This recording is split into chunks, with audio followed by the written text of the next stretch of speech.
our second paper will be from Professor Robert Conquest. She is assistant professor of Soviet history at the University of Maryland College Park, and she earned her PhD degree in history at Yale University, where she won the John Addison Order Prize for the best dissertation in the arts and science. And so she's currently working on a book project. It's called The Hungry Steppes, Famine, Violence, and the Making of Soviet Kazakhstan. And so this afternoon, the topic of her paper is the Kazakh famines of 1930 to 1933, current research and new directions.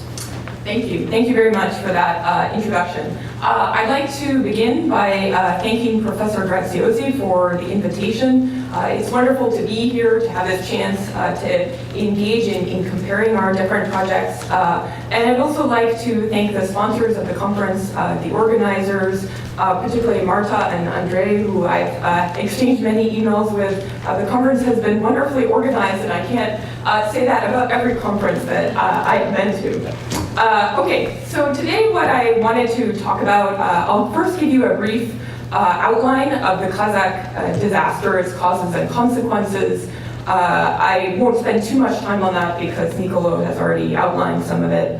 Then I will talk about, secondly, how the disaster was understood in its immediate aftermath, how Stalin and how others reacted to it. I'll continue that discussion by talking about a little bit about how it was talked about in the Soviet Union, and briefly talk about how the disaster itself is talked about in Kazakhstan today.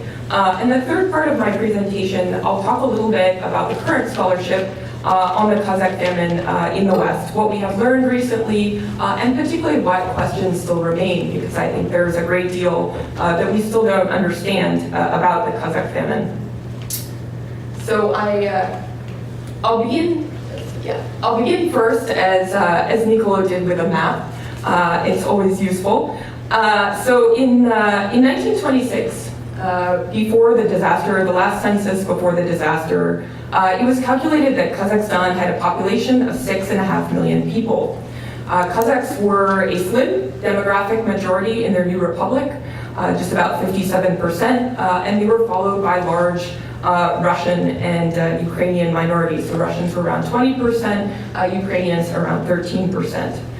Many of these Russians and Ukrainians were peasants, so they had colonized the Kazakh steppe during a massive wave of peasant colonization during the late 19th century. And this colonization is a really important part of the story of the Kazakh famine, I think.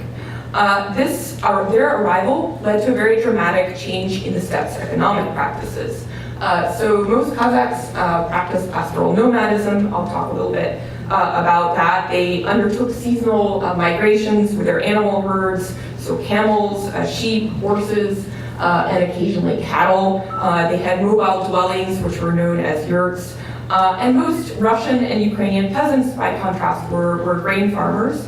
And this, once the Russian and Ukrainian peasants arrive, dramatic changes ensue. So some Kazakhs begin to sedentarize, they begin to trade for grain, and there are really profound changes in Kazakh life at that period. Here you can see these photos, by the way, come from a 1926 anthropological expedition to the steppe conducted under the auspices of Rudenko. So here you can see another expedition. Kazakhs migrated in a nomadic encampment, which is known as an aul, so a migratory group. The territory of Soviet Kazakhstan is assembled in 1924. It brings together very disparate territories that have very different histories, environmental features, and these territories, prior to the construction of Soviet Kazakhstan, had never been before ruled as a unified whole. Simultaneously, soon after Moscow begins to assemble this territory, they make efforts to form Kazakhs into a national group as part of their nationalities policy. They launch assaults on so-called feudal forms. Many Kazakhs in this time period, they had strong allegiances to their kinship group, to religion, or to their community, and the Soviets really wanted to break apart ties of kinship. So in 1929, Moscow launches the first 5-year plan, including collectivization. And in Kazakhstan, during the first phase of collectivization, activists really worked simultaneously to settle or centralize and then also collectivize Kazakh nomads. So here you can see a photo of collectivization. Yes, they really did hook camels up to plows. So hunger itself begins earlier in the Kazakh case. I think this is a crucial part of the story. It begins in the winter of 1930, so earlier than other parts of the Soviet Union. And here again, there's another difference in the Kazakh case, which is that flight of starving nomads and refugees was very, very extensive, more than other cases. So at least 1.1 million people, the vast majority of them Kazakhs, leave the republic from 1931 to 33. They flee to neighboring Soviet republics. They also flee to China. And we know now that Stalin is informed of Kazakh suffering at several key points during the disaster, but he really makes very few concessions. There are limited concessions in September 1932, but this does really very little to alleviate Kazakh suffering.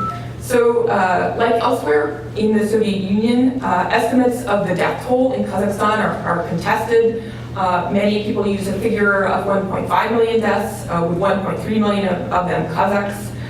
It's clear, however, very dramatically clear that the disaster disproportionately affects Kazakhs. So perhaps a third of all Kazakhs perish in this disaster. And actually, in the aftermath of the disaster, Kazakhs become a minority in their own republic. Another feature of the disaster is that more than actually 90% of the livestock in the republic perish, just absolutely catastrophic. If you can imagine, how important animals were to people's everyday lives at that point, and also to the practice of pastoral nomadism. If you didn't have livestock, you couldn't migrate. So in part due to the death of their animal herds, many Kazakhs take up settled life after the famine. This is a huge reorientation of Kazakh identity, a huge kind of reorientation of the whole of Kazakh life. However, in parts of Kazakhstan, actually after the end to the famine, the regime actually revives pastoral nomadism in limited ways in order to keep animal herds. So that's an interesting also part of the story.